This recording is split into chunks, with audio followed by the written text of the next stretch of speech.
مرحبا أصدقائي، جانبنا أعمال ورشة واليوم مطر، إن شاء الله مطر خير على العراقي إن شاء الله يا ربي.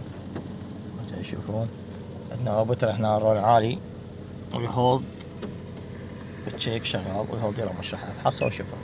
طبعا هذا جهاز صح قديم بس ممتاز، بالأديو الأوبتر كلش راقي ممتاز يعني. أفحصه إن شاء الله ونشوف.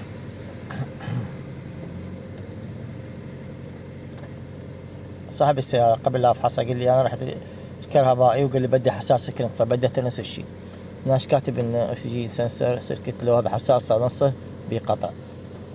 كامشة بوسنج كامشة سنسر سيركت هذا حساس كامشة بيه مشكلة. هنا حساس كرنك شت بوسنج سي كي بي سنسر سيركت له. هنا عندنا حساس كرنك مقطوع، طبعا بدأ جديد شو مقطوع، عندنا اكو خلل بالضفيرة.